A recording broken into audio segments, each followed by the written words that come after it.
সমস্ত হিসাব সম্পূর্ণ গ্রাউন্ড রিপোর্ট এবং মানুষের মতামতের উপর ভিত্তি করে শেষ পর্যন্ত ফলাফল নির্ভর করবে নির্বাচন কমিশন কতটা নিরপেক্ষ এবং সঠিকভাবে ভোট পরিচালনা করতে পারে তার উপরে।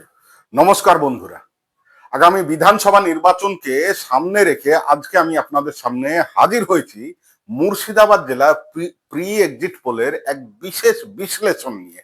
মুর্শিদাবাদ জেলায় মোট আসন 22টা বিধানসভা রয়েছে। তার মধ্যে আজকে আমি আলোচনা করব গঙ্গার এপারের 11টি গুরুত্বপূর্ণ বিধানসভা কেন্দ্রের সম্ভাব্য ফলাফল নিয়ে। এই বিশ্লেষণ কিন্তু আমি ঘরে বসে করিনি, গত কয়েক মাস ধরে আমি নিজে বিধানসভা এলাকার বিভিন্ন গ্রাম, বাজার এবং জনবহুল এলাকায় ঘুরেছি, কথা বলেছি বিভিন্ন রাজনৈতিক দলের নেতা কর্মীদের সঙ্গে, সাধারণ মানুষের সঙ্গে, মহিলাদের সঙ্গে, যুবকদের সঙ্গে এবং নতুন ভোটারদের সঙ্গে। আপনাদের অনেকেই সেই গ্রাউন্ড রিপোর্টের ভিডিও ইতিমধ্যেই দেখেছেন, কয়েকটা ভিডিও তো ভাইরালও হয়েছে।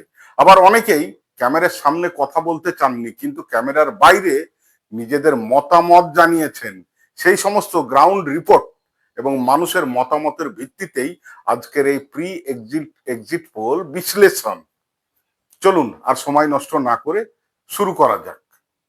কোথায় কে জিততে পারে এবং কোথায় কে পিছিয়ে থাকতে পারে সেটা আমরা দেখে নিই। প্রথমেই আসা যাক নওদা বিধানসভা কেন্দ্র। এখানে মূলত চতুর্মুখী লড়াই হতে চলেছে এবার বিধানসভা নির্বাচনে। তৃণমূল কংগ্রেস, জাতীয় কংগ্রেস, বিজেপি এবং বাম শরিক আরএসপির মধ্যে। ওখানে বর্তমানে তৃণমূল বিধায়ক গোষ্ঠী এবং সাংসদ আবু তাহেরের গোষ্ঠীর মধ্যে তীব্র গোষ্ঠী কোন্দল থাকলেও বিরোধীদের সংগঠন খুব একটা শক্তিশালী নয়। তাই সবকিছু ঠিক থাকলে এই আসনে তৃণমূল কংগ্রেসের জয়ের সম্ভাবনাই হচ্ছে সবচাইতে বেশি। আর দ্বিতীয় ও তৃতীয় স্থানের জন্য লড়াই হবে কংগ্রেস এবং বিজেপির মধ্যে। এখানে আরএসপি খুব একটা প্রভাব ফেলতে পারবে না বলেই মনে হচ্ছে। কেন কি, আরএসপি সংগঠন নেই বললেই চলে, কিন্তু বামফ্রন্টের কোটা হিসেবে তো দিতেই হবে একটা সিট, তাই নামমাত্র লড়াই করছে ওখানে আরএসপি। এবারে আমরা দেখে নেব হরিয়ারপাড়া বিধানসভা কেন্দ্র। এখানেও মূলত চতুর্মুখী লড়াই হলেও আসল প্রতিদ্বন্দ্বিতা হবে তৃণমূল কংগ্রেস বনাম সিপিএম এর মধ্যে। কংগ্রেস এবং সিপিএম এর অনেক ভোটার থাকলেও বুথ স্তরে সংগঠন কিন্তু খুব দুর্বল। এই কারণে শেষ পর্যন্ত তৃণমূল কংগ্রেসেই এখানে আরাম করে জিতে যেতে পারে। যদিও কংগ্রেস এবং সিপিএম নেতৃত্বের মুখে অনেক বড় বড় ডায়লগ আছে, কিন্তু নিচু স্তরে তার কোনো বাস্তবতাই নাই। এবার আসা যাক বেলডাঙ্গা এবং রেজিনগর বিধানসভা কেন্দ্রে।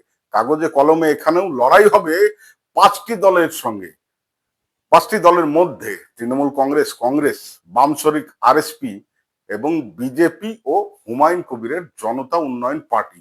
কিন্তু মুর্শিদাবাদের রাজনৈতিক মহলে অন্য গল্প শোনা যাচ্ছে।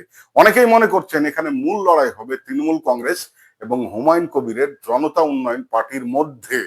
স্থানীয় মানুষের মতে কংগ্রেস এবং বামফ্রন্ট হয়তো ড্যামি প্রার্থী দিয়ে হুমায়ুন কবিরকে পরোক্ষভাবে সমর্থন করতে পারে। যদি এই সমীকরণ সত্যি হয়, তাহলে এই দুই আসনে হুমায়ুন কবিরের দল বাজিমাত করতে পারে। এমনকি অনেকেই বলছেন তৃণমূল কংগ্রেস এখানে তৃতীয় স্থানেও নেমে যেতে পারে, আর বিজেপি দ্বিতীয় স্থান নিতে পারে। সবই কিন্তু বাম এবং কংগ্রেসের উপর নির্ভর করছে। এবার দেখা যাক লালগোলা এবং ভগবানগোলা বিধানসভা কেন্দ্র। এক সময় লালগোলা ছিল কংগ্রেসের শক্ত ঘাঁটি, আর ভগবানগোলা ছিল সিপিএম এর শক্ত ঘাঁটি। কিন্তু গত কয়েকটা নির্বাচনের পর এই কেন্দ্রগুলোতে তৃণমূল কংগ্রেসের উত্থান হয়েছিল ঠিকই, তবে বর্তমান সংখ্যালঘু অনেক মানুষের মধ্যে ক্ষোভ দেখা যাচ্ছে। বিভিন্ন ইস্যুতে এসআইআর, ওয়াকআপ, তৃণমূলের দুর্নীতির অভিযোগ, গোষ্ঠী কোন্দল এবং ভিন রাজ্যে পরিযায়ী শ্রমিকদের উপর অত্যাচার, এই সমস্ত কারণে সংখ্যালঘু ভোটের একটা বড় অংশ আবার সিপিএম এবং কংগ্রেসের দিকে ফিরছে।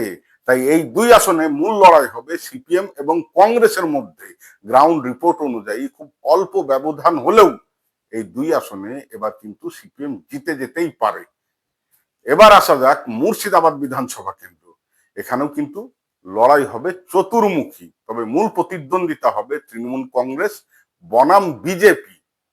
এখানে বামফ্রন্ট এবং কংগ্রেসের সংগঠন এতটাই দুর্বল যে তারা কোনো সংখ্যার মধ্যেই হয়তো থাকবে না। এই কারণে অনেকেই মনে করছে শেষ পর্যন্ত এই আসনে বিজেপি হয়তো এগিয়ে থাকতে পারে। এবার দেখা যাক রানীনগর, জলঙ্গি এবং ডোমকল বিধানসভা কেন্দ্র, এই তিনটি আসনে এবারে কিন্তু হাড্ডাহাড্ডি লড়াই হবে সিপিআইএম, কংগ্রেস এবং তৃণমূল কংগ্রেসের মধ্যে। এখানে বিজেপি খুব একটা বড় ফ্যাক্টর হবে না।